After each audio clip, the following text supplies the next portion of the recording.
రాష్ట్ర రెవెన్యూ మంత్రి పొంగులేటి శ్రీనివాసరెడ్డి గారి కుటుంబానికి సంబంధించిన రాఘవ కన్స్ట్రక్షన్స్ అనే కంపెనీ గత 2.5 సంవత్సరాలుగా నిరాటంకంగా ఎక్కడైతే నిషేధిత ఆజ్ఞలున్నాయో జంట జలాశయాలు గండిపేట, ఉస్మాన్ సాగర్, హిమాయత్ సాగర్ పరిధిలో 10 కిలోమీటర్ల పరిధిలో ఎక్కడా కూడా మైనింగ్ చేయడానికి, క్రషింగ్ చేయడానికి వీల్లేదని నిబంధనలుంటే వాటిని తుంగలో దొక్కారు. అట్లాగే ఓఆర్ఆర్ పరిధిలో కిలోమీటర్ పరిధిలో మైనింగ్ చేయడానికి వీల్లేదనే ఉత్తర్వులుంటే వాటిని తుంగలో దొక్కారు.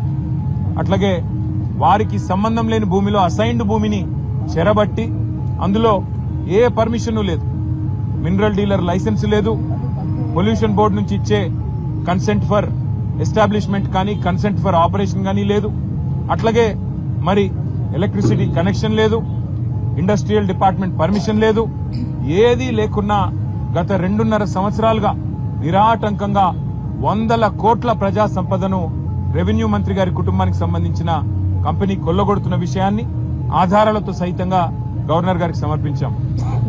రాష్ట్ర ప్రభుత్వం, రాష్ట్ర ముఖ్యమంత్రి గారు, రాష్ట్ర మైనింగ్ శాఖ మంత్రి గారు ఈ అంశాన్ని మేము శాసనసభలో లేవనెత్తితే, మా శాసనసభాపక్ష ఉపనాయకుడు హరీష్ రావు గారు లేవనెత్తితే వారు స్వయంగా ఒప్పుకున్నారు. అవును, నేరం జరిగింది, తప్పు జరిగింది, చేసింది రాఘవ కన్స్ట్రక్షన్స్ అనే కంపెనీ అనే మాట స్వయంగా ముఖ్యమంత్రి గారు, మంత్రి గారు కూడా ఒప్పుకున్నారు. కానీ మంత్రి గారు తప్పు చేశారు కాబట్టి ఆత్మరక్షణలో పడి ఇవాళ మంత్రి గారిని కాపాడడానికి నానా ప్రయత్నాలు చేస్తున్నారు.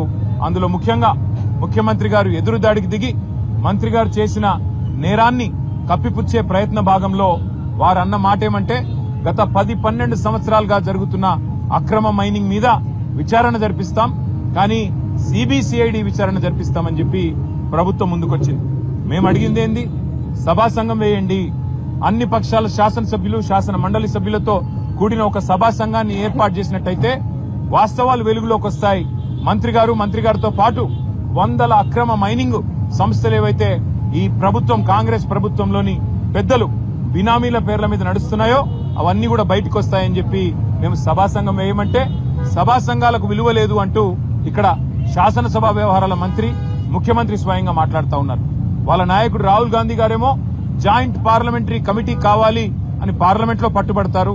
అదానీ వ్యవహారం మీద వెంటనే సభా సంఘం వేయండి అని చెప్పి పార్లమెంట్ లో అడుగుతారు. ఇక్కడ మాత్రం వారి పార్టీకి సంబంధించిన నాయకులు సభా సంఘాలకు విలువ లేదు అన్నట్టుగా మాట్లాడుతూ ఉన్నారు. మేము సభా సంఘం వేయండి, లేదా ఒక సిట్టింగ్ హైకోర్టు జడ్జితో విచారణ జరిపించండి, దేనికైనా మేము సిద్దమని చెప్పాం. 10-12 ఏళ్లుగా జరిగిన అన్ని కూడా బయటికి తీస్తామని చెప్పి బుంకరించే ప్రయత్నం, బెదిరించే ప్రయత్నం చేస్తే నిరాటంకంగా చేసుకోండి, మా ప్రభుత్వంలో ఎలాంటి తప్పులు జరగలేదు, మీరు ఎలాంటి ఎంక్వైరీ చేసినా మాకు అభ్యంతరం లేదని చెప్పి కూడా శాసనసభలో చెప్పడం జరిగింది. అట్లాగే మేము పట్టుబట్టింది సభా సంఘం కోసం లేదా ఇండిపెండెంట్ జ్యుడిషియల్ ఎంక్వైరీ కోసం అయితే సిబిసిఐడిని అడ్డం పెట్టుకుని మరి మంత్రి గారిని కాపాడే ప్రయత్నం రాష్ట్ర ప్రభుత్వం చేస్తా ఉంది. సరే, సిబిసిఐడి అనేది రాష్ట్ర ప్రభుత్వ ఆధీనంలోని, రాష్ట్ర హోంశాఖ ఆధీనంలోని ఒక విభాగం. మంత్రిగా పొంగులేటి శ్రీనివాసరెడ్డి గారు ఉంటే, ఆయన మంత్రిగా కొనసాగుతూ ఉంటే ఏ రకంగా రాష్ట్ర ప్రభుత్వం కింద పనిచేసే, రాష్ట్ర హోంశాఖ కింద పనిచేసే ఒక విభాగం ఏ రకంగా నిష్పక్షపాతంగా పనిచేస్తుంది, వారిని వెంటనే రాజీనామా చేయించండి లేదా బర్తరఫ్ చేయండి అని చెప్పి మేము కోరాం. కానీ ఉలుకు లేదు, పలుకు లేదు. అవినీతి మీద ప్రశ్నిస్తే నిన్న శాసనసభ నుండి మమ్మల్ని సస్పెండ్ చేశారు. ఇవాళ మా శాసన మండలి సభ్యులందరినీ, మా ఫ్లోర్ లీడర్ గారిని, మా కౌన్సిల్లో మా ఆపోజిషన్ లీడర్ గారిని, మొత్తం శాసన మండలి సభ్యుల్ని, వారిని కూడా ఈరోజు నియంతృత్వ పోకడలను తలపిస్తూ వారిని కూడా సస్పెండ్ చేయడం జరిగింది. అందుకే ఇవాళ ఈ రాష్ట్ర ప్రథమ పౌరుడైన గవర్నర్ గారి దగ్గరికి మేము వచ్చి 100 కోట్లు ఎట్లా ఈ ప్రభుత్వంలోని ఒక పెద్దలు కొల్లగొడతా ఉన్నారు, ప్రభుత్వ పెద్దలే గద్దలుగా మారితే, రక్షకులే భక్షకులైతే సామాన్యుడికి దిక్కెవరు, అందుకే మీరు ఇంటర్వ్యూని కండి, మీరు ఈ ప్రభుత్వం ఏదైతే ఉన్నదో మీ పేరు మీదే నడుస్తోంది, కౌన్సిల్ ఆఫ్ మినిస్టర్సే మీ పేరు మీద ఉన్నది, కాబట్టి మొత్తంగా మీరు వెంటనే జోక్యం చేసుకుని ఈ మంత్రి గారిని బర్తరఫ్ చేయాలని చెప్పి గవర్నర్ గారిని డిమాండ్ చేశాము. దాంతో పాటు ఒక independent enquiry, high court sitting judge అయినా లేదా ఏదైనా కేంద్ర ప్రభుత్వ సంస్థ అయినా వారితో వెంటనే ఒక విచారణకు కూడా ఆదేశించే విధంగా, ఈ వ్యవహారంలోని నిజానిజాలు నిగ్గు తేల్చే విధంగా మరి మీరు వెంటనే జోక్యం చేసుకోవాలని పెద్దలు గవర్నర్ గారిని కోరాము.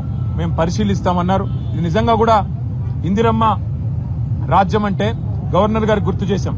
ఇదే గవర్నర్ గారు గతంలో ఎమర్జెన్సీ రోజుల్లో 19 నెలలు ఆనాడు జైలు జీవితం అనుభవించారు. సార్, ఆనాడు మీరు ఎమర్జెన్సీలో ఏ ఇందిరమ్మ నియంతృత్వ పోకడల వల్ల మీరు జైలుకు పోయినారో ఇవాళ అదే పోకడలు, అవే నియంతృత్వ లక్షణాలు ఇక్కడ కూడా కనబడతా ఉన్నాయి. మీరు ఆనాడు బాధితులు, ఈరోజు తెలంగాణ ప్రజలు బాధితులు. కాబట్టి మీరు ముందుకు రండి. మరి తెలంగాణ